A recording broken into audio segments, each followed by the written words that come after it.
నమస్తే. టీవీ5లో జరిగినటువంటి చర్చా కార్యక్రమంలో జర్నలిస్ట్ మూర్తి ప్లస్ ఎవరో అదే జ్యోత్స్న అనేటువంటి ఒక ఆమె ప్లస్ సత్యమూర్తి అనే ఒక ముగ్గురు చర్చా కార్యక్రమం నేను చూశాను. వాళ్ళు టీవీ5లో లడ్డు గురించి మాట్లాడుతుంటే దానికి నేను ఇప్పుడు కౌంటర్గా ఎందుకు మాట్లాడుతున్నానంటే మూర్తి గారు చెప్పినటువంటి పేజ్ నెంబర్ 35 అనే ఒక ఒక క్లారిఫికేషన్ ఇద్దామని ఒకటి, జ్యోత్స్న గారు జగన్మోహన్ రెడ్డి గారిని ఈడియట్ అనే ఒక పదం వాడండి. ఒక ప్రొఫెసర్ స్థాయిలో ఉన్న ఆమె నేషనల్ స్పోక్స్ పర్సన్. నేను ఎందుకు చాలా జాగ్రత్తగా మాట్లాడుతుంటే ఎందుకు నాకేం లేకపోయినా నాకు ఒకటి ఉంది, ప్రొఫెసర్ అనే ట్యాగ్ ఉంది నాకు. కాబట్టి అవతల చూసేవాడు ఈ ప్రొఫెసర్ ఏంటి ఇట్లా మాట్లాడుతున్నాడు, బూతులు మాట్లాడుతున్నాడు అంటే బాగుండదు కదా అని చాలా జాగ్రత్తగా మాట్లాడతాయి. ఈ కెమెరా పెట్టేస్తే నాకు కూడా బూతులు వస్తాయి. ఓకే, నాకు కోపం వచ్చింది, బూతులు వస్తాయి. నేను even I can use vulgar language, but నేను మాట్లాడిన ఎందుకంటే ట్యాగ్కి నేను గౌరవం ఇవ్వాలి. ఆమె ప్రొఫెసర్ ఒక ట్యాగ్, జ్యోత్స్న గారు మాజీ ముఖ్యమంత్రిని ఇడియాటిక్ అని ఏదో కోపం. సరే, నేను అది మొత్తం మీకు వినిపిస్తాను. ఓకే, అదొకటి నాకు నచ్చలేదు ఆమె మాట్లాడింది. రెండోది, ఎవరో సత్యమూర్తి అని ఆయన ఈ లడ్డు మీద గొడవ చేసేవాళ్ళు మొత్తం క్రిస్టియన్స్, హిందువులు కాదు అని ఒక కామెంట్ వేసాడు, ర్యాండమ్ కామెంట్. ఎందుకంటే క్రిస్టియన్స్ గురించి మాట్లాడినప్పుడు నువ్వెందుకు పెడుతున్నావు అని అంటే, నా అభిప్రాయం ఏంటంటే నేను క్రిస్టియన్స్కి రిప్రజెంటేటివ్ని కాదు, క్రిస్టియన్స్ని కాపాడదామని నా ఉద్దేశం కాదు. వీళ్ళు క్రిస్టియన్స్ని తిట్టినప్పుడల్లా ఎందుకు తిడతారు అంటే వీళ్ళకి మైండ్లో ఒకటి ఉండిద్ది, అంటే క్రిస్టియన్స్ అందరూ ఎస్సీ ఎస్టీలు, వాళ్ళకి తెలుసు అది చాలా చిన్న చూపు. క్రిస్టియన్స్ అంటే చిన్న చూపు అండి వీళ్ళకి. ఎందుకంటే ఎక్కువ ఎస్సీలు ఉంటారు కదా క్రిస్టియన్స్లో. అందుకని కులమేనండి, అది మతం అనేది నేను అసలు ఆ మతం అనే కాన్సెప్ట్ నేను నమ్మను first of all. Okay, doctor BR Ambedkar కొట్లాడింది కూడా మతానికి వ్యతిరేకం కాదు, కులం గురించి. మతం పేరు చెప్పి తిడుతున్న వాళ్ళు మొత్తం కూడా అగ్ర కులస్తులు. అంబేద్కర్ గారు అన్నాడు, ఏమైనా నువ్వు మతం గురించి, ఎవరెవరైతే మతం గురించి మాట్లాడుతున్నారో మీరందరూ కూడా అప్పర్ క్యాస్ట్ వాళ్ళు, మేమంతా బడుగు బలహీన వర్గాలకు సంబంధించిన వాళ్ళమి. సో నువ్వు మతం చెప్తున్నావు కానీ యాక్చువల్గా నీది కులపిచ్చ అన్నాడు. ఇప్పుడు నేను ఈయన సత్యమూర్తి గారికి చెప్పేది కూడా అదే. సత్యమూర్తి అని పేరు ఎందుకు చూద్దాం. Okay, journalist. అక్కడ గొడవ చేసే వాళ్ళు మొత్తం క్రిస్టియన్స్ కాదా అన్నాడు. అక్కడ క్రిస్టియన్స్ గొడవ చేస్తున్నారు అని ఈ క్రిస్టియన్ హిందూ మీద మాట్లాడిన వాళ్ళు మొత్తం కూడా అప్పర్ క్యాస్ట్ వాళ్ళు. ఒక ఎస్సీని చూపించమనండి, అప్పర్ క్యాస్ట్ వాళ్ళే కదా. ఇప్పుడు ఎవరు మత మార్పిడి దొంగలు, మత మార్పిడి ఎవరు టీవీ5 చైర్మన్ ఆయన ఎస్సీనా కాదుగా, ఈయన సత్యమూర్తి ఈయన ఎస్సీ కాదుగా. ఎవరెవరైతే మత మార్పిడి దొంగలని చెప్తున్నారో ఎస్సీలు ఎవరు అంటలేదు, అది అప్పర్ క్యాస్ట్ వాళ్ళు అంటున్నారు. అంటే ఇక్కడ అర్థం upper caste versus Christianity, upper caste versus Christianity గొడవ. అప్పర్ క్యాస్ట్ వర్సెస్ క్రిస్టియానిటీ ఏంటి అంటే కులపిచ్చి, అది మతపిచ్చి కాదు, మతాన్ని వాడుతున్నారు అంతే. క్రిస్టియన్స్ తిట్టినట్టుగా ఎస్సీలను తిడుతున్నారు వీళ్ళు, సింపుల్గా చెప్పాలంటే. నా అభిప్రాయం అది. ఆ అభిప్రాయంతో నేను దీని మీద క్రిస్టియన్ సమస్య వచ్చినప్పుడల్లా వీళ్ళు కులపిచ్చి లోపల పెట్టుకుని క్రిస్టియన్స్ని తిడుతున్నారని నేను అనుకుంటున్నాను. ఒకవేళ నేను రైట్ రాంగ్ నాకు తెలియదు. అందుకని నేను కౌంటర్ ఇస్తూ ఉంటే క్రిస్టియన్స్ని తిట్టినట్టు వీళ్ళు క్రిస్టియన్స్ని తిడుతున్నారా కాదు, వీళ్ళు ఎస్సీని తిడుతున్నారని నా భావన. అందుకని నేను రిప్లై ఇస్తూ ఉంటా. ఓకే, సరే ఇప్పుడు లోపలికి వెళ్ళి చూద్దాం. ఈయన మూర్తి గారు ఏం మాట్లాడారు చూద్దాం ఒకసారి. అంటే ఈ వీడియో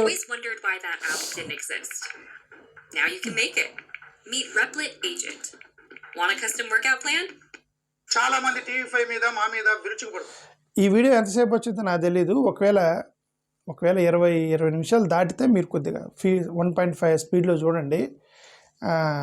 ఈ ఛానల్ సబ్స్క్రైబ్ చేయండి, సబ్స్క్రైబ్ చేసి కామెంట్ చేసి షేర్ చేస్తూ ఉండండి నా ఛానల్. ఓకే, నెక్స్ట్ మూర్తి గారు ఏమంటారు చూడు. ఎందుకంటే మొదటి 2 రోజులు వాళ్ళు ఇష్టారాజ్యంగా చెలరేగిపోయారు. జంతుకోలేదు, క్షమాపణ చెప్పాలి, సీఎం క్షమాపణ చెప్పాలి, డిప్యూటీ సీఎం క్షమాపణ చెప్పాలి, టీటీడీ చైర్మన్ క్షమాపణ చెప్పాలి, టీవీ5 మూర్తి క్షమాపణ చెప్పాలి అంటూ వేరంగం చేసి ఇన్ఫ్లుయెన్సర్స్తో వీడియోలు చేశారు. సిట్ రిపోర్ట్లో ఏముంది? జంతు కొవ్వు లేదు అని ఉందా? ఒక్క అక్షరం ఉందా? ఒక్క అక్షరం. సిట్ రిపోర్ట్లో ఏముంది, జంతు కొవ్వు లేదు అని ఉంది. వీళ్ళు చిన్నపిల్లల ఆర్గ్యుమెంట్ చేస్తున్నారు చాలా రోజుల నుంచి. చిన్నపిల్లల ఆర్గ్యుమెంట్ అండి. ఎంత చిన్నపిల్లల ఆర్గ్యుమెంట్ అంటే అసలు ఫస్ట్ ఈ ఆర్గ్యుమెంట్ వద్దని నేను మొత్తుకుంటున్నా. ఈ వైసీపీ వాళ్ళకి టీడీపీ వాళ్ళకి ఇద్దరికి చెబుతాను, వదిలేసాం మమ్మల్ని ప్రశాంతంగా బతకనివ్వండి. ఈ ఆంధ్రప్రదేశ్లో ఏంది రోజు మాకు గోలైంది ఇది. ఎవడో స్కామ్ చేస్తే అక్కడ పోలీసులు ఉన్నారు, చట్టాలు ఉన్నాయి, సిబిఐ ఇన్వెస్టిగేట్ చేస్తుంది, తీసుకెళ్ళి 4 కొడతారు, 2 సార్లు చేయొద్దురా అని. ఈ మధ్యలో ఈ రాజకీయ గోల ఎక్కువ ఇది. ఓకే సార్, చూద్దాం ఏమన్నాడు ఇతను. సిడ్నీ వేదికలో పేజ్ నెంబర్ 35లో ఎన్డీడీబీ రిపోర్ట్ ని కోట్ చేశారు. సిట్ రిపోర్ట్లో పేజ్ నెంబర్ 35లో ఎన్డీడీబీ రిపోర్ట్ని కోట్ చేశారు అని చాలా గట్టిగా మాట్లాడుతున్నాడు. ఇదే పేజ్ నెంబర్ 35ని పయ్యావుల కేశవ్ కోట్ చేశాడు. పయ్యావుల కేశవ్ కోట్ చేశాడు పేజ్ నెంబర్ 35లో సిట్ రిపోర్ట్లో ఉంది అని. కానీ పేజ్ నెంబర్ 35లో పాయింట్ 16లో దేన్ని కోట్ చేస్తున్నారు? Brief facts of the case, summary of the case. Summary of the case, brief facts of the case అంటే ఎవడో పోలీస్ స్టేషన్కి వచ్చి సార్ మా నాన్న కనబడతలేదని కంప్లైంట్ ఇచ్చాడు. పోలీసులు అరే వీళ్ళ నాన్న కిడ్నాప్ అయ్యాడట, వీళ్ళ నాన్న కనబడతలేదని అడావుడికి వెళ్తే ఆయన బాత్రూంలో కూర్చున్నాడు అనుకోండి వాళ్ళ నాన్నగారు, లేదంటే తాగి ఎక్కడో పడిపోయి ఉన్నాడు అనుకోండి. సమ్మరీ ఆఫ్ ది కేస్ అని రాస్తారు. ఏమని రాస్తారు సమ్మరీ ఆఫ్ ది కేసులో? ఉదయం 9 గంటలకి ఒక చిన్నపిల్లోడు వచ్చాడు, మా నాన్న కనపడతలేదు, మా నాన్న కిడ్నాప్ చేశాడని అన్నాడు. మేము లాఠీలు పోలీస్ స్టేషన్లో జీబులు లాఠీలు పట్టుకొని వెళ్ళాము, అక్కడ తాగి పడిపోయి ఉన్నాడని summary of the case, brief facts of the case రాస్తాడు కదా, జరిగింది మొత్తం రాస్తాడు కదా కంప్లైంట్ దగ్గర నుంచి.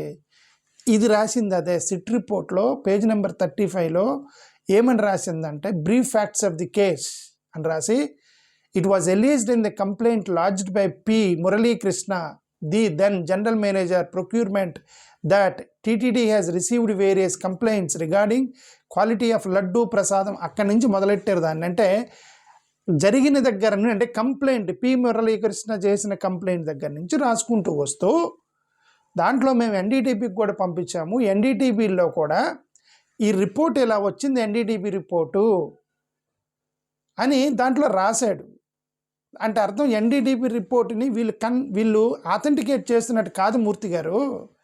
సమ్మరీ ఆఫ్ కేసులో ఎన్డీటీపీకి పంపిస్తే ఎన్డీటీపీలో ఏముందో కూడా చూద్దాం మనం. ఎన్డీటీపీలో ఏమన్నాడు? ప్రాబబిలిటీగా చెప్పాడు, ప్రాబబుల్కి అన్లైక్లీ, అది కూడా ఎన్డీటీపీ సమ్మరీలోనే రాసింది. దాంట్లో అన్లైక్లీ అని రాసి అది కూడా చెప్తాం మీకు. ఇది చాలా ఇంపార్టెంట్. పేజ్ నెంబర్ 35ని వీళ్ళు మిస్కోట్ చేస్తున్నారు.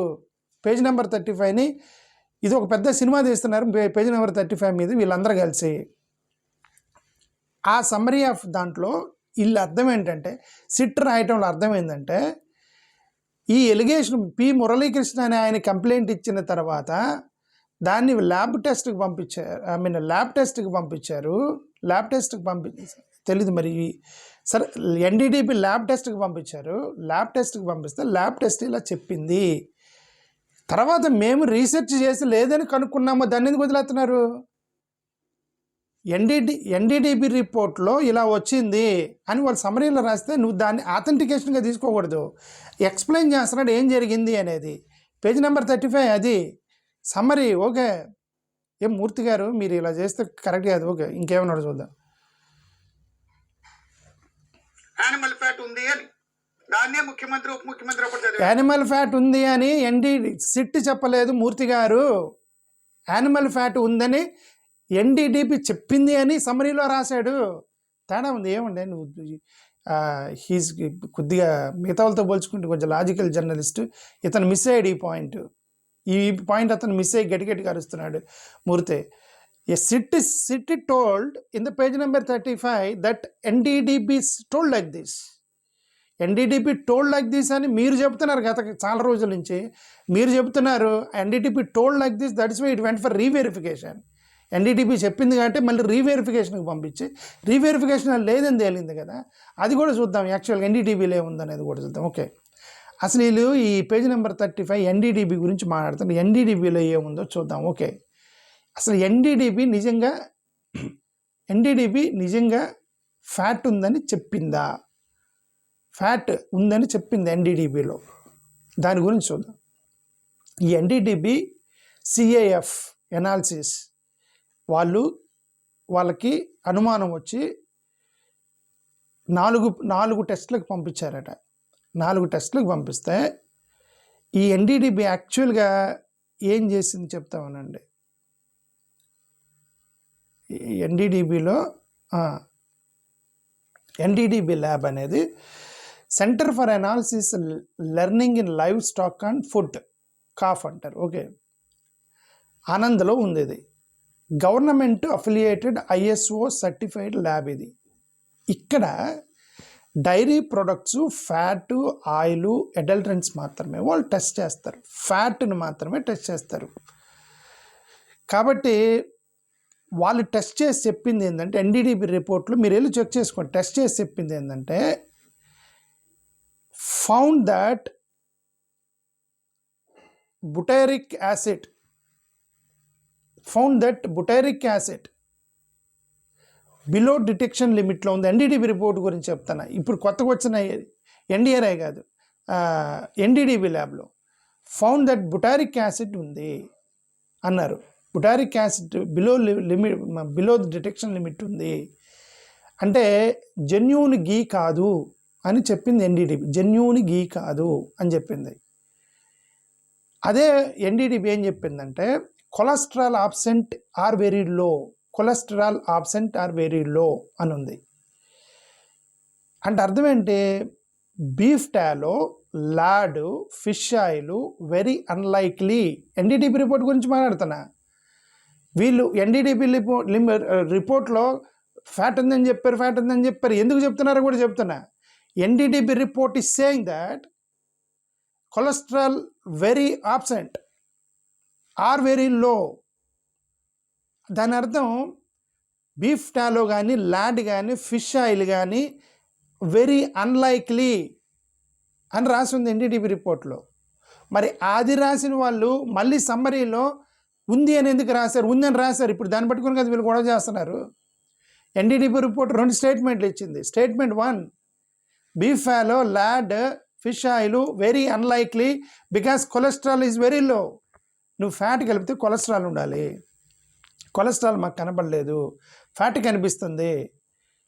అంటే కల్తీ జరిగినట్టు కనిపిస్తుంది కానీ కొలెస్ట్రాల్ కనబడతలేదు. అంటే వెజిటబుల్ ఆయిల్కి సంబంధించి ఎక్కువగా ఉండే అవకాశం ఉందని ప్రాబబుల్ లిస్ట్ చెప్పుకుంటూ వచ్చింది ఎన్డీడీబీ. ఎన్డీడీబీ అనేది ఒక ప్రాబబుల్ లిస్ట్ చెప్పుకుంటూ వచ్చింది. ఎందుకు వాళ్ళు ఫ్యాట్ మీదే అనలైజ్ చేస్తారు. NDDB work is to analyse based on the fat. అక్కడ ఫ్యాట్ కనబడలేదు, కొలెస్ట్రాల్ కనబడలేదు, కల్తీ కనిపిస్తుంది అంటే ఇక్కడ ఏదో జరిగింది అని ఎన్డీడీబీ చెప్పింది. బట్ వాళ్ళకి అనుమానం ఉంది, కొలెస్ట్రాల్ కనబడిపోయినా ఒకవేళ ఉన్న ఫ్యాట్ కలిసిందేమో అనే అనుమానంతో సమ్మరీలో రాశారు. వాళ్ళు సమ్మరీలో ఏమని రాశారంటే, ఇది ఈ ఫ్యాట్ ఏమంటారు, యానిమల్ ఫ్యాట్ కలిసే అవకాశం ఉంది అని రాశారు సమ్మరీలో. రిపోర్ట్లోనేమో అన్లైక్లీ అని రాసి సమ్మరీలో రాశారు. అదొక్క దాన్ని పట్టుకొని వీళ్ళు ఎన్డీడీబీ రిపోర్ట్లో పిగ్ ఫ్యాట్, ఈ ఫ్యాట్, ఆ ఫ్యాట్ మొత్తం చెప్పి రచరచ చేశారు ఆ రోజు. ఇదే ఎన్డీడీబీ రిపోర్ట్ చెప్పింది. సరే, ఈ తర్వాత వాళ్ళు ఏం చేశారు, సిట్ కోర్టుకి వెళ్ళారు. సుబ్బారెడ్డి గారు ప్లస్ సుబ్రహ్మణ్య స్వామి లాంటి వాళ్ళు కోర్టుకి వెళ్ళారు. కోర్టు చెప్పింది ఇదంతా ఈ రిపోర్ట్లో అన్లైక్లీ అంటాడు, అన్లైక్లీ వెరీ లో అంటాడు, మళ్ళీ సమ్మరీలో ఉందని చెప్పాడు. వీళ్ళు గొడవ చేస్తున్నారు. వెళ్ళి రీసెర్చ్ చేయమని మళ్ళీ రీసెర్చ్ చేయమన్నారు. రీసెర్చ్ చేయమంటే ICR NDRI national dairy research institute కర్నాల్కి పంపించారు. ఈ యొక్క కర్నాల్ వీళ్ళు ఏం చేస్తారు, వీళ్ళు PCR బేస్డ్ టెస్ట్ చేస్తారు. PCR బేస్డ్ టెస్ట్ అంటే పైన ఉన్నటువంటి ఎన్డీడీబీ రిపోర్ట్ ఏది ఉందో ఫ్యాట్ ఉందా లేదో చెప్పగలరా తప్ప అది ఏ ఫ్యాట్, పందిదా, ఆవుదా, కొవ్వుదా, అదే ఆవుదా లేకపోతే దేనిదా అనేది చెప్పదు ఎన్డీడీబీ రిపోర్ట్. ఇది PCR బేస్డ్ రిపోర్టు డిటెక్ట్ చేసేది ఏ యానిమల్ది అనేది. ముఖ్యంగా వీళ్ళ దగ్గర ల్యాడ్ టెస్ట్ ఉంది. వీళ్ళ దగ్గర అంటే పిగ్గుది మాత్రమే కనుక్కునే టెస్ట్ ఉంది వీళ్ళ దగ్గర. ఇప్పుడు వాళ్ళు అదే కదా ఆర్గ్యూ చేస్తున్నారు, పందిది మాత్రమే కరెక్ట్, పందిది మాత్రమే టెస్ట్ చేసే ఒక PCR బేస్డ్ టెస్ట్ వీళ్ళ దగ్గర ఉంది NDRI దగ్గర. సో వీళ్ళు ఏం చేశారు, NDRI దగ్గరికి పంపించారు. NDRI దగ్గర పంపించి ఇదిగోండి అక్కడ అనుమానం చెప్పింది, ఎన్డీడీబీ అనుమానం చెప్పింది, కొలెస్ట్రాల్ లేవు, అన్లైక్లీ బట్ దేర్ ఈస్ కల్తీ అని చెప్పింది. కాబట్టి మేము రీసెర్చ్ చేసాము, వాళ్ళ అనుమానం కరెక్టే, ఇట్ ఈస్ అన్లైక్లీ ఫ్యాట్ కానీ ఎలాంటిది అంటే కొవ్వులు కానీ కలవలేదు, కెమికల్స్ తోటి మిక్స్ చేశారు, కల్తీ చేశారని ఎన్డీడీబీ చెప్పింది. దాంట్లో కన్ఫ్యూజన్ ఏంటి మీకు? పొదుగుకులేంటి దీని మీద చర్చా కార్యక్రమాలు మీ దగ్గర? ఎన్డీడీబీ చెప్పింది రెండు కొరిలేట్ అయినవి, రెండు చెప్పినవి లేవని. మీరు వెనక సమ్మరీలు ఇక్కడ సిట్ రిపోర్ట్ చూద్దాం. సిట్ రిపోర్ట్ పేజ్ నెంబర్ 35లో ఏమని రాసింది? ఇది ఈ సమ్మరీ, ఈ లైన్ రాసింది సిట్ పేజ్ నెంబర్ 35లో. TTT received the NDDB CAF test report on 6 July 2024, 23 July 2024, which showed ghee adulteration with vegetable and animal fats అని సిట్ రిపోర్ట్లో రాసింది. ఏమని? 6 జూలై 2024, 23 జూలై 2024 ఎన్డీడీపీ రిపోర్ట్ని, ఎన్డీడీపీ నుంచి ఒక రిపోర్ట్ వచ్చింది టీటీడీకి, దాంట్లో వెజిటబుల్ ఆయిల్, యానిమల్ ఫ్యాట్స్ కలిసాయని దాంట్లో ఉంది అని సమ్మరీ రాశాడు. దాంట్లో ఉంది కాబట్టి కదా రీటెస్ట్కి వెళ్ళారు. దాంట్లో కలిసి ఉందని కాబట్టి మళ్ళీ టెస్ట్ చేసి లేదని చెప్పారు. ఏంటంటే చిన్నపిల్లలు ఆర్గ్యుమెంట్ చేసేది మీరు? ఓకే, టీవీ ఛానల్లో కూర్చొని మొత్తం అంతా వ్యవస్థ మొత్తం కూడా చిన్నపిల్లలు ఆర్గ్యుమెంట్ చేస్తున్నారు వీళ్ళంతా. ఓకే, సరే, ఎన్డీడీబీ యాక్చువల్ అనలిటికల్ కంక్లూజన్స్ అన్నీ కూడా లేవని చెప్పింది. ఇంక మనం ఎంతసేపు మాట్లాడి వేస్ట్. ఓకే, సరే, ఇంక నెక్స్ట్ చూద్దాం. ఇతను ఏమన్నాడు ఇంకొకసారి చూద్దాం. దాని తర్వాత సుప్రీంకోర్టు వేసిన సిట్ ఆధారంగా ఎన్డీఆర్ఐ నివేదిక రప్పించారు. ఎన్డీఆర్ఐ నివేదికలో వాళ్ళు అడిగారు, other animal fat, lord and other animal fat test చేయండి, త్రూ దిస్ కోర్టు పంపిస్తున్నాను అని. కరెక్ట్. ఎన్డీఆర్ఐ ఏం చెప్పింది? యానిమల్ ఫ్యాట్ ఉందో లేదో చెక్ చేసే సామర్థ్యం మాకు లేదు అని చెప్పింది. లేదు, మాకు థర్డ్ పార్టీ వ్యాలిడేషన్ జరగలేదు అని చెప్పింది. లేదు, ఇప్పటి వరకు మేము కమర్షియల్ గా టెస్టులు చేయలేదు అని చెప్పింది. యానిమల్ ఫ్యాట్ టెస్ట్ చెయ్యలేము అని చెప్పింది. కరెక్ట్. వాళ్ళ దగ్గర పిగిది మాత్రమే ఉంది. LOD లిమిట్ ఆఫ్ డిటెక్షన్ 10% పైన ఉంటేనే కనుక్కోగలము అని చెప్పింది. 9.99% కలిపారా మీరు? ఇదొక దరిద్రం. ఇదేంటి? లెస్ దాన్ 10% ఉంటే 9.9% మీరు కలిపారా? 8% కలిపారా? 1% కలిపారా? ఇదన్నీ ఎవడికి పిచ్చు? ఇదేమన్నా ఏమంటే కల్తీ అనేది ఒక ఆర్ట్. మూర్తి గారు, కల్తీ అంటే అది చిన్నపిల్లల ఆట. అది కల్తీ అనేది ఒక ఆర్ట్. అది బిర్యానీ ఎంత జాగ్రత్తగా వండుతారో అంత జాగ్రత్తగా కల్తీ చేస్తారు వాళ్ళు. నువ్వు ఎంత క్వాంటిటీలో వేస్తే కల్తీ అయ్యిద్ది. ఇప్పుడు మిల్క్ ఈజ్ ఇప్పుడు ఫ్యాట్ అంటున్నారు కదా, గీ కూడా ఫ్యాటే. గీలో 100% ఫ్యాట్ ఉంటుంది. ఇప్పుడు వీళ్ళు ఫ్యాట్ అంటున్నారు కదండి, యానిమల్ ఫ్యాట్ కలిపారని. గీ ఎక్కడి నుంచి వచ్చింది? పాలు ఎక్కడి నుంచి వస్తే? యానిమల్ నుంచి కదా. సో గీలో కూడా 100% ఫ్యాట్ ఉంటుంది. బట్ కాకపోతే ఏంటంటే యానిమల్ ఫ్యాట్ అనేది వీళ్ళు ఏమనేది ఏంటంటే, స్లాటర్ హౌసెస్లో, ఇవి స్లాటర్ హౌసెస్ ఉంటాయి, బీఫ్ ఎక్స్పోర్ట్ చేసేటువంటి ఉంటాయి స్లాటర్ హౌస్లు. ఈ స్లాటర్ హౌస్లు కోసిన తర్వాత అక్కడ ఫ్యాట్ వైట్గా, ఫ్యాట్ కలర్ మొత్తం తీసి పక్కన పడేస్తారు కదా, దాన్ని మొత్తం ఆయిల్గా మార్చి వీళ్ళు కల్తీ చేస్తుంటారు. బిర్యానీల్లో, ఇట్లాంటి నెయ్యిల్లో అక్కడ ఇక్కడ టేస్ట్ రావడానికి కల్తీ. స్లాటర్ హౌస్ నుంచి వచ్చినటువంటి కొవ్వు ఆయిల్గా తయారు చేసి కల్తీ కలిపారు. దాన్ని యానిమల్ ఫ్యాట్ అంటున్నారు. ఈ మిల్క్లో కూడా 100% ఫ్యాట్ ఉంటుంది. ఓకే, ఈ మిల్క్లో కూడా యానిమల్ నుంచి వచ్చింది, అది కూడా ఫ్యాట్ ఉంటుంది. బట్ దీన్ని మిల్క్ ఫ్యాట్ అంటారు, దాన్ని యానిమల్ ఫ్యాట్ అంటారు. రెండు యానిమల్ ఫ్యాటే. మిల్క్ ఫ్యాట్ కూడా యానిమల్ ఫ్యాటే, ఎందుకంటే యానిమల్ నుంచే కదా పాలు వస్తాయి. ఓకే, బట్ ఈ టెస్ట్ ఏం చేసి సపరేట్ చేసేది, మిల్క్ ఫ్యాట్ని యానిమల్ ఫ్యాట్ని సపరేట్ చేసేది. సపరేట్ చేసి మిల్క్ ఫ్యాట్ ఎంత ఉంది, యానిమల్ ఫ్యాట్ ఎంత ఉంది అని టెస్ట్ చేసేది. అలా టెస్ట్ చేసినప్పుడు రెండుని మిక్స్ చేసినప్పుడు నీకు డిటెక్షన్ లెవెల్ కావాలంటే నీ మినిమం క్వాంటిటీ ఉంటే కానీ నువ్వు డిటెక్ట్ చేయలేవు. అంటే మిల్క్ ఫ్యాట్ని రీప్లేస్ చేయడానికి నువ్వు కనీసం ఒక 10-15% కనుక కలిపితే తప్ప దాన్ని రీప్లేస్ చేయలేవు. వాడు ఎందుకు చేసుకుంటాడు?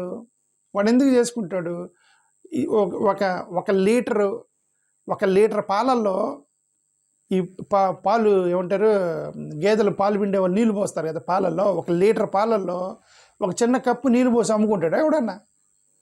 ఆయనకేం లాభం? 1 లీటర్ పాలల్లో కనీసం 1 పావు లీటర్ అన్న కలుపుతాడు కదండి, లేకపోతే అతనికి లాభం ఏంటి? కల్తీ చేసేవాడికి కాబట్టి మినిమం 10% కల్తీ అనేది గ్యారంటీగా చేస్తారని వాళ్ళు మినిమం 10% మీద ఆ ల్యాబ్లోకి వెళ్ళి చేయించుకున్నారండి. చిన్నపిల్లల ఆటలాగా ఆర్గ్యుమెంట్ చేయకూడదు. మేము లెస్ దాన్ 10% చేస్తే 1% చేస్తాడు, 1% చేస్తాడు. వాడు ఎందుకు చేస్తాడు? వాడికి ఏం లాభం? వాడు 1% చేస్తే కల్తీ చేసేవాడు మినిమం 20-30% చేసుకుంటే వాడు లాభం రాదు వాడికి. కాబట్టి 10% కంటే ఉంటే వాడు దొరుకుతాడు 100% కల్తీ చేసినాడు అని చెప్పి 10% చేశారనుకోండి. ఏంది మీ ఆర్గ్యుమెంట్ ఇదా? లెస్ దాన్ 10% మీద ఓకే. మోర్ ఓవర్ ఆ టెస్ట్లో లెస్ దాన్ ఆ టెస్ట్లో బిగ్ టెస్ట్ ల్యాబ్ అది, అంటే అపోలో హాస్పిటల్ లాంటిది. ఈ అపోలో హాస్పిటల్లో వాళ్ళకి చాలా పర్ఫెక్ట్గా హై లెవెల్, ఇప్పుడు పెద్ద పెద్ద రోగాలని ఏ మెషిన్లో పెట్టాలని వాళ్ళకి తెలుసు కదా. ఇప్పుడు వీళ్ళకి తెలుసు కదా, ఇది కల్తీ కేసు అంటే ఈ కల్తీ కేసు అని పెద్ద స్కాములు. ఇప్పుడు సిబిఐ ఇన్వెస్టిగేషన్ చేసే ఆఫీసర్ ఏం చేస్తాడు? స్కామ్ చేసేవాడు ఏనా అకౌంట్లో ₹1,00,00,000 కంటే ఎక్కువ పడ్డాయో వాడిని పట్టుకుంటారని చెప్పి ఇన్కమ్ ట్యాక్స్ పట్టిద్ది. ఎందుకు ₹1,00,00,000 కంటే ఎక్కువ పట్టుకోమని? స్కామ్ చేసేవాడు కోట్లలో చేస్తాడు. ఎవడన్నా అకౌంట్లో సాయంత్రానికి ₹10, తెల్లారికి ₹4, తర్వాత ₹5 వస్తే ఎవడని పట్టుకుంటాడా? ఐటీ వాడు పట్టుకుంటాడా? వదిలేండి రాని. ఎందుకు? స్కామ్ చేసేవాడు ₹5, ₹10 వేయడు, వాడు కోట్లు వేస్తాడు. వాడు స్కామ్ చేసేవాడు, ఫైనాన్షియల్ స్కామ్ చేసేవాడు. కాబట్టి సైకాలజీ వీళ్ళు కూడా ఇన్వెస్టిగేటింగ్ ఆఫీసర్స్. వీళ్ళు ఏం చేశారు? వీళ్ళు మోర్ దాన్ 10% ఇది ఎన్డీఆర్ఎల్లో మోర్ దాన్ 10% టెస్ట్ ఉంది, అక్కడ చేసేద్దాం. కల్తీ చేసేవాడు మినిమం 10% కలుపుతాడు కదా అని అక్కడికి వెళ్ళారు. మీ చిన్నపిల్లల ఆర్గ్యుమెంట్ ఏంది ఇక్కడ? దీంట్లో లెస్ దాన్ 10% కలపొచ్చు కదా అండి. ఎందుకు కలుపుతారు? వాడికి లాభం ఏంటి లెస్ దాన్ 10% కలిపితే? అంత ఇది వేస్ట్. సరే, ఇంక మూర్తి గురించి తర్వాత చూద్దాం. ఇంక నెక్స్ట్ వేరే వాళ్ళు చూద్దాం, ఎందుకంటే ఇప్పుడు చాలాసేపు మాట్లాడు. ఈయన ఎవరో మాట్లాడుతున్నారు, ఒకసారి చూడండి. అరే యాడ్లో వస్తున్నాయి. Stop using ChatGPT and Canva like a children's toy. AI will create more million. Tirumala లడ్డూలో ఇది కూడా మూర్తిదే వాడిన విషయం పూర్తిగా బట్టబయలైపోయాక కూడా వైసీపీ తిమ్మిని బమ్మిని చేసి ఎదురుదాడి చేస్తూ మీ పిఏ చిన్నప్పన్న హవాలా ద్వారా డబ్బులు తీసుకున్నాడు కోట్ల రూపాయలు. సరే, ఇదే ఒక ఫోన్ నెంబర్ది ఒకటి డిస్ప్లే చేసాడండి ఆయన మూర్తి గారు. ఫోన్ నెంబర్ది డిస్ప్లే చేసి సుబ్బారెడ్డి ఫోన్ నెంబరు, చిన్నప్ప ఫోన్ నెంబర్ ఒకటే. అండ్ మూర్తి గారు, మీకు ప్రొఫెషనల్ నెట్వర్క్ వ్యాపారాలు, ప్రొఫెషన్ బేస్డ్ వ్యాపారాలకి తేడా తెలియాలండి. నెట్వర్క్ వ్యాపారాలంటే ఇప్పుడు మాలాంటి వాళ్ళు పాఠాలు చెప్పుకునే వాళ్ళు అనుకో, మా ఫోన్లు మేమే వాడతాం. లాయర్లు వాళ్ళ ఫోన్లు వాళ్ళే వాడతారు. స్కూల్ టీచర్లు, లేదంటే కొద్దిగా ఆఫీసులో సాఫ్ట్వేర్ ఇంజనీర్లు ఎవరి ఫోన్లు వాళ్ళు ఆడతారు, ఆఫీస్ ఫోన్లు ఇవ్వరు. కానీ మార్కెటింగ్ మేనేజర్లు వాళ్ళు, మార్కెటింగ్ సేల్స్ ఎగ్జిక్యూటివ్స్ వాళ్ళు నెట్వర్క్ బిల్డ్ చేస్తారు, డేటాబేస్ని బిల్డ్ చేస్తారు. వాళ్ళకి కంపెనీ వాళ్ళు ఫోన్ నెంబర్ ఇచ్చి ఈ నెంబరే వాడాలని చెప్తారు వాళ్ళకి. ఎందుకు? రేపొద్దున వాడు ఆ ఫోన్ ఎత్తేసి దుబ్బేశాడు అనుకోండి, ఆ డేటా మొత్తం పోయింది కదా, నెట్వర్క్ మొత్తం పోయింది కదా. నీ డబ్బులు ఇచ్చి నువ్వు పెట్రోల్ పోసి నువ్వు సోన్సో వెళ్ళి అక్కడ ఆ స్టీల్ ప్లాంట్లో ఒక 4 ఆఫీసర్లు కలిసి రా అని అంటే, వాడు వెళ్ళి అక్కడ ఆ 4 ఆఫీసర్లతో పరిచయం చేసుకొని ఆ ఫోన్ నెంబర్లు తీసుకొచ్చి ఆఫీస్లో ఇవ్వాలి. రిజైన్ చేసేటప్పుడు ఆ డేటా బేస్ ఫోన్ మొత్తం ఆఫీసులో ఇచ్చి వెళ్ళాలి. ఎందుకంటే ఈ నెట్వర్క్ వీళ్ళ దాని మీద నువ్వు పనిచేసావు. ఓకే. అలాగే ఈ రాజకీయ నాయకులు, పిఎలు, పెద్ద బిగ్ షాట్లు వీళ్ళందరూ కూడా ఏంటంటే వీళ్ళు నెట్వర్క్ బిల్డ్ చేసుకుంటారు. ఇదంతా కూడా స్కామ్ అంతా నెట్వర్కే కదా. సుబ్బారెడ్డి గారు స్కామ్ చేశారా లేదా అనేది నేను కామెంట్ చేయను, ఎందుకంటే అది సిట్టి తేల్చాలి. చేశారా లేదా అని నాకు తెలియదు. నేనేమన్నానంటే ఫోన్ నెంబర్ మీద మాట్లాడుతున్నా. ఈ పెద్ద వాళ్ళు మొత్తం కూడా హోమ్ మినిస్టర్లు, ఇట్లాంటి వాళ్ళు మొత్తం హోమ్ మినిస్టర్లు కానీ ఈ పెద్ద నెట్వర్క్ రాజకీయ నాయకులు, పిఏలకి గవర్నమెంట్ ఫోన్ నెంబర్లు ఇచ్చేది, లేదంటే ప్రైవేట్ ఫోన్ నెంబర్లు వీళ్ళే ఇస్తారు. ఇచ్చి ఇదివరపై నువ్వేం చేసినా నా దగ్గర పనిచేసేంత వరకు నేను ఇచ్చిన ఫోన్ వాడాలి, నీ పర్సనల్ ఫోన్ వాడొద్దని చెప్తారు. ఎందుకు? రేపొద్దున వాడు పర్సనల్ ఫోన్ ఆడితే ఆ నెంబర్లు మొత్తం వాడు ఎత్తేసిపోతే వాడు, కాబట్టి నా ఫోన్ నాకు ఇచ్చిపోవాలి అని చెప్తారు. అలాగే చిన్నప్పటికి సుబ్బారెడ్డి గారు ఇచ్చిన నెంబరే అయి ఉండొచ్చేమో. సుబ్బారెడ్డి గారు అది పెద్ద క్రైమ్ కాదని నేను అనుకుంటున్నా. That's not a big crime. ఎందుకంటే పిఎల్కి మొత్తానికి వాళ్ళు ఇచ్చిన ఫోనే వాడమని కండిషన్ పెడతారు. చంద్రబాబు నాయుడు గారి దగ్గర పనిచేసే పిఎల్ ఫోన్ నెంబర్లు ఎవరు ఇచ్చారు? వాళ్ళు పర్సనల్ నెంబర్లు వాడుతున్నారా? చంద్రబాబు నాయుడు గారు ఇచ్చిన ఫోన్ నెంబర్ కదా వాడుతున్నారు. ఓకే, టీడీపీ ఆఫీస్లో పనిచేసే వాళ్ళు మొత్తం పర్సనల్ నెంబర్లు వాడుతున్నారా, లేకపోతే పార్టీ ఇచ్చిన నెంబర్లు వాడుతున్నారా? కొద్దిగా ఓకే. సో అది that is not a crime. మీది ఏదో ఫోన్ నెంబర్ మీద ఏదో చేశాడు ఇతను. అంటే నేనేం క్లీన్ చిట్ ఇవ్వట్లే సుబ్బారెడ్డి గారికి. క్లీన్ చిట్ ఇవ్వాల్సింది సిట్, సిబిఐ. అసలు వీళ్ళు గొడవ చేయాల్సిన సిట్ సిబిఐ దగ్గర, ఇక్కడ కాదు వీళ్ళు. ఓకే, ఏందో ఈ మూర్తి గోల. ఓకే, ఇంకొక ఆయన ఇదిగో ఒక ప్రొఫెసర్ మాట్లాడుతుంది. ఏమేం మాట్లాడుతున్నాం చూడండి. server that gives you full control and freedom isn't just a myth. At least not with మూర్తి గారు. మీరు 35 నిమిషాలు మాట్లాడారు. 35 నిమిషాల్లో మాట్లాడుతుంది. జోగి రమేష్ ఒక మాట మాట్లాడతాడు, అంబటి ఒక మాట. జగన్మోహన్ రెడ్డి అనేటువంటి వ్యక్తి మొన్న ఒక జగన్మోహన్ రెడ్డి అనే వ్యక్తి అని చెప్పి చూడండి, ఒక ఈడియట్ అనే పదం వాడింది. నాకు ప్రెస్ మీట్ లాంటి ప్రెస్ మీట్, అది మరి ప్రెస్ మీటో ఏంటో గానీ, అక్కడ వాళ్ళని ఏదో పరామర్శించడానికి వెళ్ళాడు కదా, ఆ క్రిమినల్స్ ని పరామర్శించడానికి వెళ్ళినప్పుడు నిలబడి ఒక ప్రెస్ మీట్ లాంటిది పెట్టి ఏమంటాడండి? ఏమంటాడు అనే దానికి ఇంగ్లీష్ లో ఏ పదం ఉందో కూడా తెలియదు మహానుభావుడికి. దౌర్భాగ్యం. 5 సంవత్సరాలు ముఖ్యమంత్రిగా ఎలా పెట్టాడు రాష్ట్రంలో. నాన్ వెజ్ అంటే రేపు పొద్దున వదిలేసామనుకోండి మూర్తి గారు, హైదరాబాదీ బిర్యానీ అంటాడే, లేకపోతే దమ్కా బిర్యానీ అంటాడే. ఇడియాటిక్. ఒక professor calling Jaganmohan Reddy idiotic. Okay, ఆమె ప్రొఫెసర్ అట, ఇడియాటిక్ అని చెప్తుంది. ఓకే, ఎందుకు? ఫ్యాట్ నాన్ వెజ్ అన్నాడని, కొవ్వు నాన్ వెజ్ అన్నాడని. ఇక్కడ సబ్జెక్ట్ ఆఫ్ కోర్స్ కొవ్వు, ఫ్యాట్ అనేది వెజిటబుల్లో కూడా ఉంటుంది, వెజిటేరియన్లో ఉంటుంది, నాన్ వెజిటేరియన్ రెండిట్లో ఉంటుంది. ఇక్కడ సబ్జెక్ట్ ఇప్పుడు ఏమేమన్నా బీరకాయల కొవ్వు గురించి మాట్లాడుతున్నామా మనం? ఇప్పుడు జగన్మోహన్ రెడ్డి అక్కడ ప్రెస్ మీట్ పెట్టి నాన్ వెజ్ అనకపోతే వెజిటేరియన్ అంటాడా? ఇప్పుడు మన సబ్జెక్ట్ బీరకాయల్లో ఉన్న కొవ్వు గురించా సబ్జెక్టు? ఏం జ్యోత్స్నా గారు ఇడియాటిక్ అని ఒక మాజీ ముఖ్యమంత్రిని ఇడియాటిక్ అని అంత అవసరం ఏముంది మనకి? జాగ్రత్తగా మాట్లాడుకోవాలి. ఓకే, సబ్జెక్ట్ గురించి మాట్లాడుకోవాలి. మూర్తి ఎంత మాట్లాడుతున్నాడు? మూర్తి ఎలా మాట్లాడుతున్నాడు? డీసెంట్గా మూర్తిలాగానే మాట్లాడాలి. అతను డీసెంట్గా మాట్లాడతాడు, అతనేం నోరు జాడు మూర్తి. ఓకే, మీకెందుకు ఇడియాటిక్ అది ఇదని ముఖ్యమంత్రి గారిని అని మాజీ ముఖ్యమంత్రిని? ఓకే, ఇప్పుడేమో సబ్జెక్ట్ నాన్ వెజ్ అన్నాడనంత కోపం వచ్చింది. ఇదేం బీరకాయలు, దొండకాయలు, వంకాయల్లో ఉన్నటువంటి కొవ్వు గురించి మాట్లాడుతుంది. ఇప్పుడు ఈ గొడవంతా దాని గురించా? దేని గురించి మాట్లాడుతున్నారు? యానిమల్ ఫ్యాట్ గురించి, నాన్ వెజ్ కాదు అది. ఏముంది దాంట్లో ఇడియాటిక్? ఓకే, నెక్స్ట్ ఇంకొకటి చూద్దాం. ఇది మేజర్గా ఈయన ఎవరో జర్నలిస్ట్ సత్యమూర్తి అంట. ఈయన క్రిస్టియన్స్ గురించి మాట్లాడుతున్నాడు. దీనికోసం వీడియో పెట్టారు. ఈ ఎదురు దాడిని వదలబోతానని ఏమన్నా ఇవన్నీ పంపించటమే కాకుండా బయట మాత్రం క్రిస్టియానిటీని ఆచరిస్తారు. దీనికోసం నేను యాక్చువల్గా వీడియో పెడతాను. ఈయన సత్యమూర్తి, నేను అందుకే చెప్పిన సత్యమూర్తి, బిఆర్ నాయుడు, సత్యమూర్తి, ఇంకా ఎవరెవరైతే క్రిస్టియన్స్ని తిడుతున్నారో వీళ్ళందరూ అప్పర్ క్యాస్ట్ వాళ్ళు వీళ్ళంతా.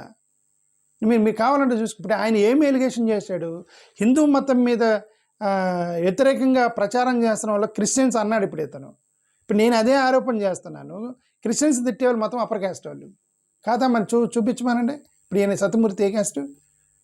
ఇక్కడ వీళ్ళకు కోపం కులం మత క్రిస్టియానిటీ మీద లేదు, వీళ్ళకి ఎస్సీల మీద కోపం. వీళ్ళకి ఎందుకు? అంబేద్కర్ అదే కదా, అంబేద్కర్ వీళ్ళతో కదా కొట్లాడాడు. అంబేద్కర్ మధ్యలో శూద్రులు వచ్చారు. శూద్రులు మీరు పక్కకి వెళ్ళంటారు భయ్, మీతో నాకు గొడవ కాదు. ఈయన క్షత్రియులు కూడా వచ్చారు. క్షత్రియులు మీతో కూడా నాకు గొడవ కాదు, నా గొడవ వాళ్ళే. ఆ పైన ఎవరైతే రాశారో, ఎవరైతే మమ్మల్ని అంటరాని వాళ్ళని వాళ్ళు వేదాల్లో రాసుకున్నారో, సారీ వేదాల్లో రాయలేదండి అంటరాని కాదు, మీరు రాసుకున్న దాంట్లో మమ్మల్ని ఎవరైతే మాకు స్థానం కల్పించుకుని బయట పెట్టారో వాళ్ళతోనే నా గొడవ అని చెప్పి వాళ్ళతోనే గొడవ పడ్డాడు. అందుకని ఈ ఎస్సీలకి వాళ్ళకి ఈ మధ్యలో గొడవ ఇప్పుడు ఎలా తెగదు, అది తెగదు. ఇది వీళ్ళందరూ మైండ్లో పెట్టుకున్నారనమాట. ఈ మైండ్లో పెట్టుకొని ఇది ఎస్సీలు ఎక్కువ క్రిస్టియన్స్గా మారారుగా, అందుకే క్రిస్టియానిటీ మీద వీళ్ళు గోల. నా బాధ అంతా కులమే, మతం అనేది వీళ్ళు పెట్టే సాకే. క్రిస్టియన్స్ని తిట్టడం వీళ్ళకి ఎస్సీలను తిట్టడమే. మేము రోజు మాట్లాడుతుంది కులం గురించే, మతం గురించి కాదు. హిందూ మతం అని మీరు ప్రచారం చేస్తున్నారు. మా బాధ మీ అప్పర్ క్యాస్ట్ లోయర్ క్యాస్ట్ మధ్య జరుగుతున్నటువంటి ఒక వివక్ష, అదే డామినేషన్, క్యాస్ట్ డామినేషన్. మీరు దాన్ని మతం అని చెప్తున్నారు, ఇది కంప్లీట్గా కులం అని మేము నిరూపించడానికి ట్రై చేస్తున్నాం అంతే. సరే, ఈయనేమన్నారు ఒకసారి వినండి. మొత్తం అందరూ కూడా ఒక అంటే ఆ రికార్డుల్లో ఏముంటుందో కానీ బయట మాత్రం క్రిస్టియానిటీని ఆచరించే ఒక ఐపీఎస్ ఆఫీసరు, ఒక మాజీ హోంమంత్రి, వీళ్ళే కాకుండా క్రిస్టియానిటీని ఆచరించే వ్యక్తులు వాళ్ళు ఈ క్యాంపెయిన్ బాగా క్యారీ చేస్తున్నారు మూర్తి గారు. అదే క్రిస్టియానిటీని ఆచరించే ఒక ఐపీఎస్ ఆఫీసర్ ఎవరు గురించి మాట్లాడుతున్నాడు? ఒక ఐపీఎస్ ఆఫీసరు, మాజీ హోమ్ మినిస్టరు, వీళ్ళందరూ కూడా క్రిస్టియన్స్ కదా, వాళ్ళే ఎక్కువగా క్యాంపెయిన్ చేస్తున్నారు. అంబటి రాంబాబు క్రిస్టియన్ ఏం మాట్లాడుతున్నాడండి ఇతను? అంబటి రాంబాబు క్రిస్టియనా? జోగి రమేష్ క్రిస్టియనా? భూమా నాగిరెడ్డి క్రిస్టియనా? సుబ్బారెడ్డి క్రిస్టియనా? ఏం మాట్లాడుతున్నారండి మీరు? ఎందుకు క్రిస్టియానిటీ ఎందుకు మధ్యలో? మీరు హిందువులు కొట్టుకుంటే మధ్యలో క్రిస్టియానిటీ ఎందుకు వచ్చాడు మధ్యలో? ఓకే, అంటే నేను క్రిస్టియన్ డిఫెండ్ చేయట్లా. క్రిస్టియానిటీలో ఎక్కువ ఎస్సీలు ఉన్నారని వీళ్ళు చిన్న చూపు అంటున్నా నేను. ఎస్సీల మీద వీళ్ళకి కోపం, వీళ్ళకి ఇది ఇప్పుడు వచ్చింది కాదు, అది వేదిక పీరియడ్ నుంచి వస్తుంది. ఎస్సీలకి అంటరాని వాళ్ళకి ప్లస్ వీళ్ళకి మధ్య గొడవ ఈ వేదిక పీరియడ్ నుంచి వస్తుంది. ఇది క్రిస్టియానిటీ అని ఊరికే అడ్డం పెడుతున్నారు అంతే. వీళ్ళకి ఆ కోపం ఎప్పుడు పోయిద్దో నాకైతే తెలియదు. Okay, IPS officer, home minister ఇద్దరిని రెఫర్ చేశాడు. వాళ్ళిద్దరు ఎవరు? ఎస్సీలేగా. ఐపీఎస్ ఆఫీసర్ నాకు తెలిసిన విజయ్ కుమార్ అన్న గురించి మాట్లాడుతున్నాడు, నేను ఊహిస్తాను, నాకు తెలియదు, అతని పేరు చెప్పలే. ఒకవేళ IPS officer liberation Congress Vijay Kumar 2-3 video పెట్టాడు, ఒకవేళ ఆయన అనుకోండి, లేదంటే పివి సునీల్ కుమార్ అనుకోండి. ఇప్పుడు వాళ్ళిద్దరు ఎస్సీలేగా. మాజీ హోమ్ మినిస్టర్లు ఇద్దరు ఎస్సీలే కదా. ఇప్పుడు ఈయన టార్గెట్ చేసింది ఇద్దరు ఎస్సీలనే కదా. నేను చెప్పానా వీళ్ళు కులమే, మతం కాదు వీళ్ళ గోలని, అంతే. మతం కాదు, కులమే వీళ్ళది, అదే విషయం. సో నేను ఫైనల్గా చెప్పేది ఏంటంటే, అక్కడ గొడవ చేస్తుంది క్రిస్టియన్స్ కాదు. ఎనాలిసిస్ చేసేటువంటి రైట్ని మీరు క్రిస్టియన్స్కి తీసేయకూడదు. ఇప్పుడు ఒక హిందూ గొడవ జరుగుతున్నప్పుడు, ముస్లిం మైనారిటీ గొడవ జరుగుతున్నప్పుడు, లేదంటే ఒక సామాజిక సమస్య మీద గొడవ జరుగుతున్నప్పుడు వీళ్ళందరూ ఎనలిస్టులుగా, ఇప్పుడు నేను డైలీగా వీడియోలు పెడుతున్నా, you should give me a freedom to analyse. మీరు ఇది క్రిస్టియన్ కాబట్టి హిందువుల మీద మాట్లాడటానికి లేదు అని మీరు రిస్ట్రిక్షన్ పెట్టకూడదు. నేను హిందువుల మీద మాట్లాడినప్పుడు, ముస్లింల మీద మాట్లాడినప్పుడు, ఓసీల మీద మాట్లాడినప్పుడు, కాపు రిజర్వేషన్ మీద మాట్లాడినప్పుడు, రెడ్డి యొక్క వివక్ష మీద గురించి మాట్లాడినప్పుడు, కమ్మోళ్ళ యొక్క హక్కుల గురించి మాట్లాడినప్పుడు ఒక ఎనలిస్ట్గా మాట్లాడతా. ఎందుకు? నాకు సంబంధం లేనప్పటికీ, నాకు సంబంధం లేని సబ్జెక్టులు నేను మాట్లాడుతున్నానంటే అర్థం, because that time I'm acting as an analyst. నాకు ఫండమెంటల్ రైట్ ఉంది, అనలైజ్ చేసుకోరా రైట్ ఉంది, ఓకే. బట్ మా మీద వివక్ష చూపిస్తున్నారు, మా హక్కులు తప్పుతున్నప్పుడు మా కమ్యూనిటీ తరపున మాట్లాడతాం. You should differentiate my videos in 2 parts. One is asking for our rights, the other one is being an analyst. అలాగా ఈ యొక్క క్రిస్టియన్స్ కాబట్టి మీరు మాట్లాడకూడదు అనేటువంటి దాన్ని మీరు రిస్ట్రిక్షన్ పెట్టి ఫండమెంటల్ హక్కుని తొక్కేసేటువంటి రైట్ మీ అందరికి లేదు. క్రిస్టియన్స్ కూడా మాట్లాడతారు దీని మీద. ఎందుకు? ఎనలిస్టులుగా మాట్లాడతారు. ఇద్దరు క్రిస్టియన్ చర్చిల మీద, అక్కడెక్కడ నైజీరియాలో చర్చిల మీద దాడులు జరిగినాయి. హిందువులు యూట్యూబ్లో వీడియోలు పెట్టలేదా నైజీరియాలో ఊచకోత వస్తున్నారని? ఎందుకు పెట్టారు? మీరు క్రిస్టియన్స్ కాదు కదా, ఎందుకు పెట్టారు నైజీరియాలో ఊచకోత? ఎందుకంటే దట్ ఈస్ ఎ రిపోర్ట్. మీరందరూ అనలిస్టులు, మీరు మాట్లాడతారు అన్నిటి మీద, హక్కు ఉంది, తప్పులేదు దాంట్లో. మీ మైండ్ మార్చుకోవాలి, అదే చెప్తాను నేను. థ్యాంక్ యూ, నమస్కారం.